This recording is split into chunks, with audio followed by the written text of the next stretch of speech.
नमस्कार दोस्तों, कहानी और कल्पना की दुनिया में आपका हार्दिक स्वागत है।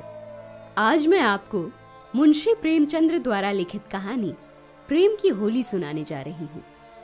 गंगी का 17वां साल था, पर वो 3 साल से विधवा थी और जानती थी कि मैं विधवा हूँ।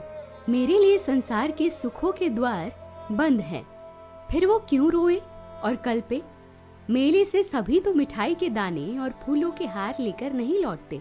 कितनों का ही तो मेले की सजी दुकानें और उन पर खड़े नर नारी को देखकर ही मनोरंजन हो जाता है। गंगी खाती पीती थी, हंसती बोलती थी। किसी ने उसे मुंह लटकाए अपने भाग्य को रोते नहीं देखा। रात को उठकर गोबर निकालकर गाय बैलों को सानी देना, फिर उपले पाथना उसका नित्य का नियम था। तब वो अपने भैया को गाय दुहाने के लिए जगाती थी, फिर कुएं से पानी लाती। चौके का धंधा शुरू हो जाता। गांव की बावजे उससे हंसी करती, पर एक विशेष प्रकार की हंसी छोड़कर सहेलियां ससुराल से आकर उससे सारी कथा कहती। पर एक विशेष प्रसंग बचाकर सभी उसके वैधव्य का आदर करते थे। जिस छोटे से अपराध के लिए उसके भावज पर घुड़कियां पड़ती, उसकी माँ को गालियां मिलती, उसके भाई पर मार पड़ती, वो उसके लिए क्षम्य था। जिसे ईश्वर ने मारा है उसे क्या कोई मारे। जो बातें उसके लिए वर्जित थी उनकी ओर उसका मन ही ना जाता था। उसके लिए उसका अस्तित्व ही ना था। जवानी के इस उमड़े हुए सागर में मतवाली लहरें ना थी, डरावनी गरज ना थी, अचल शांति का साम्राज्य था। होली आई, सबने गुलाबी साड़ियां पहनी। गंगी की साड़ी नारंगी गई। माँ ने पूछा, बेटी तेरी साड़ी भी रंग दूं? गंगी ने कहा, नहीं अम्मा, यूं ही रहने दो। बावज ने फाग गाया। वो पकवान बनाती रही, उसे इसी में आनंद था। तीसरे पहर दूसरे गांव के लोग होली खेलने आए। ये लोग भी होली लौटाने जाएंगे। गांव में यही परस्पर व्यवहार है। मैकू महतो ने भंग बनवा रखी थी। चरस गांजा माजुम सब कुछ लाए थे। गंगी ने ही भंग पीसी थी। मीठी अलग बनाई थी, नमकीन अलग। उसका भाई पिलाता था, वो हाथ धुलाती थी। जवान सिर नीचा किए पीकर चले जाते। बूढ़े गंगी से कुछ पूछ लेते, अच्छी तरह हो ना बेटी, या चुहल करते, क्यों री गंगिया, भावज तुझे खाना नहीं देती क्या, जो इतनी दुबली हो गई है? गंगिया हंसकर रह जाती। देह क्या उसकी बस की थी, ना जाने वो क्यों मोटी हुई थी। भंग पीने के बाद लोग फाग गाने लगे। गंगिया अपनी चौखट पर खड़ी सुन रही थी। एक जवान ठाकुर गा रहा था। कितना अच्छा स्वर था, कैसा मीठा। गंगिया को बड़ा आनंद आ रहा था। माँ ने कई बार पुकारा, सुन जा। वो नहीं गई। एक बार गई भी तो जल्दी से लौट आई। उसका ध्यान उसी गाने पर था। ना जाने क्या बात उसे खींच लाती, बांधे लेती थी। जवान ठाकुर भी बार बार गंगिया की ओर देखता और मस्त होकर गाता। उसके साथ वालों को आश्चर्य हो रहा था, ठाकुर को ये सिद्धि कहाँ मिल गई। वो लोग विदा हुए तो गंगिया चौखटे पर खड़ी थी। जवान ठाकुर ने भी उसकी ओर देखा और चला गया। गंगिया ने अपने बाप से पूछा, कौन गाता था दादा?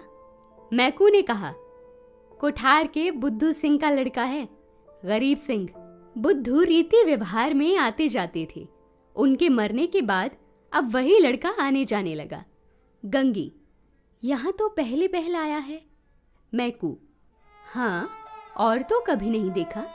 मिजाज बिल्कुल बाप का सा, और वैसी ही मीठी बोली है। घमंड तो छू नहीं गया। बुद्धू के बखार में अनाज रखने को जगह ना थी, पर चमार को देखते तो पहले हाथ उठाते। वही इसका स्वभाव है। गोरू आ रहे थे। गंगी पगहिया लेने भीतर चली गई। वही स्वर उसके कानों में गूंज रहा था। कई महीने गुजर गए। एक दिन गंगी गोबर पाथ रही थी। सहसा उसने देखा, वही ठाकुर सिर झुकाए द्वार पर से चला जा रहा है।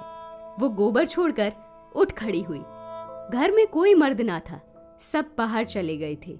ये कहना चाहती थी, ठाकुर बैठो, पानी पीती जाओ, पर उसके मुंह से ये बात ना निकली। उसकी छाती कितने जोर से धड़क रही थी। उसे एक विचित्र घबराहट होने लगी। क्या करे, कैसे उसे रोक ले? गरीब सिंह ने एक बार उसकी ओर ताका और फिर आंखें नीची कर ली। उस दृष्टि में क्या बात थी कि गंगी के रोए खड़े हो गए। वो दौड़ी घर में गई और माँ से बोली, अम्मा, वो ठाकुर जा रहे हैं, गरीब सिंह। माँ ने कहा, किसी काम से आए होंगे। गंगी बाहर गई तो ठाकुर चला गया था। फिर वो गोबर पाथने लगी, पर उपले टूट टूट जाते थे। आप ही आप हाथ बंद हो जाते, मगर फिर चौंक कर पाथने लगती, जैसे कहीं दूर से उसके कानों में आवाज आ रही हो। वही दृष्टि आंखों के सामने थी। उसमें क्या जादू था, क्या मोहिनी थी। उसने अपनी मूक भाषा में कुछ कहा। गंगी ने भी कुछ सुना। क्या कहा ये वो नहीं जानती, पर वो दृष्टि उसकी आंखों में बसी हुई थी। रात को लेटी तब भी वही दृष्टि सामने थी। स्वप्न में भी वही दृष्टि दिखाई दी। फिर कई महीने गुजर गए। एक दिन संध्या समय मैकू द्वार पर बैठे सन काट रहे थे और गंगी बैलों को सानी चला रही थी कि सहसा चिल्ला उठी, दादा, दादा, ठाकुर। मैकू ने सिर उठाया तो द्वार पर गरीब सिंह चला आ रहा था। राम राम हुआ। मैकू ने पूछा, कहाँ गरीब सिंह, पानी तो पीते जाओ। गरीब आकर एक माछी पर बैठ गया। उसका चेहरा उतरा हुआ था, कुछ बीमार सा जान पड़ता था। मैकू ने कहा, कुछ बीमार थे क्या? गरीब, नहीं तो दादा। मैकू, कुछ मुंह उतरा हुआ है, क्या सूद ब्याज की चिंता में पड़ गए? गरीब, तुम्हारे जीते मुझे क्या चिंता है दादा। मैकू, बाकी दे दी ना? गरीब, हाँ दादा, सब बेबाक कर दिया। मैकू ने गंगी से कहा, बेटी जा, कुछ ठाकुर के लिए पानी पीने को ला।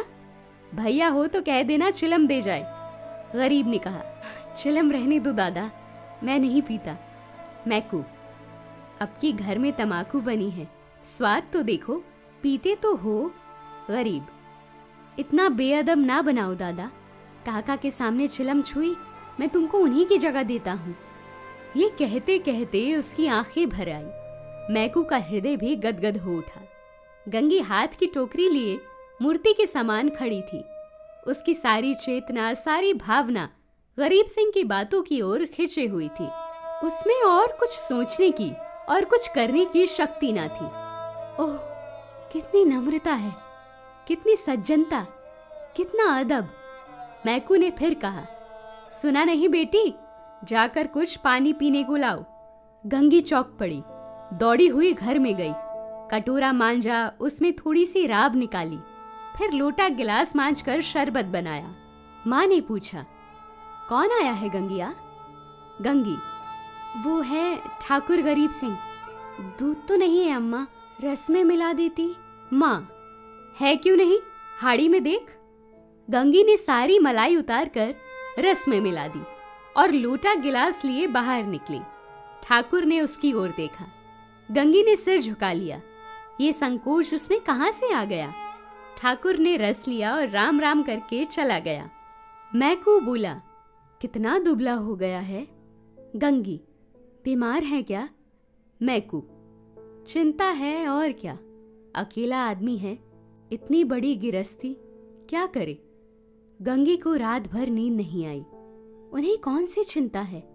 दादा से कुछ कहा भी तो नहीं, क्यों उतने सकुचाते हैं? चेहरा कैसा पीला पड़ गया है।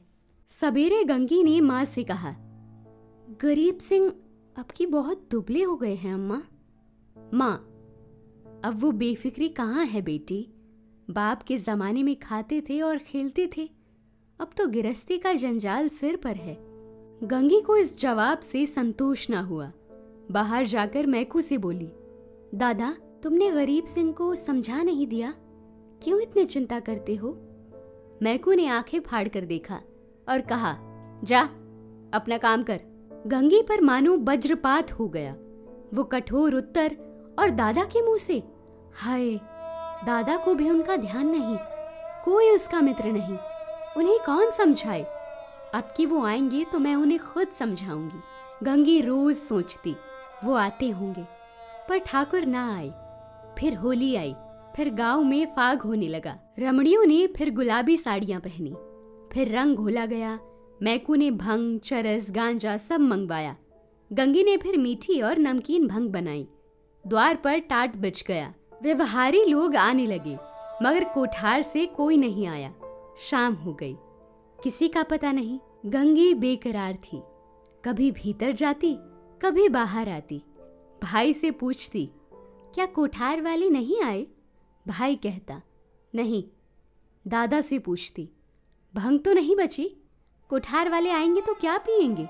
दादा कहते, अब क्या रात को आएंगे? सामने तो गांव है, आते होते तो दिखाई देते। रात हो गई, पर गंगी को अभी तक आशा लगी हुई थी।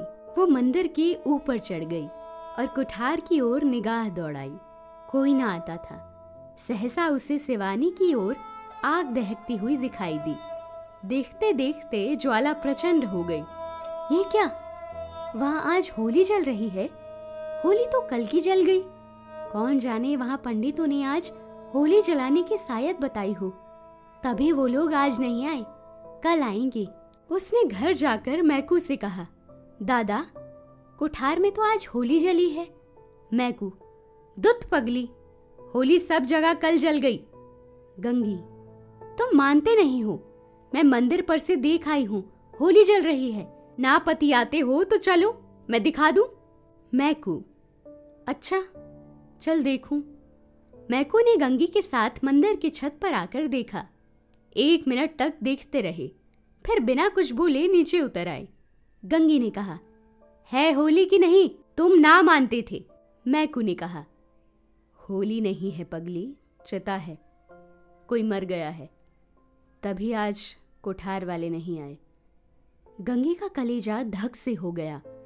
इतने में किसी ने नीचे से पुकारा, मैकू महतो, कोठार के गरीब सिंह गुजर गए। मैकू नीचे चले गए, पर गंगी वहीं स्तंभित खड़ी रही। कुछ खबर ना रही। मैं कौन हूँ, कहाँ हूँ? मालूम हुआ जैसे गरीब सिंह उस सुदृढ़ चिता से निकलकर उसकी ओर देख रहा है। वही दृष्टि थी, वही चेहरा। क्या उसे वो भूल सकती थी? उस दिवस से फिर कभी होली देखने नहीं गई। होली हर साल आती थी, हर साल उसी तरह भंग बनती थी, हर साल उसी तरह फाग होता था, हर साल अबीर गुलाब उड़ती थी। पर गंगी के लिए होली सदा के लिए चली गई। तो दोस्तों, ये थी आज की कहानी। मैं आशा करती हूँ आपको ये कहानी पसंद आई होगी। अगर हाँ, तो हमारे चैनल को सब्सक्राइब करें और बेल आइकन दबाना ना भूलें, ताकि आपको हमारी नई कहानियों की जानकारी मिलती रहे। धन्यवाद।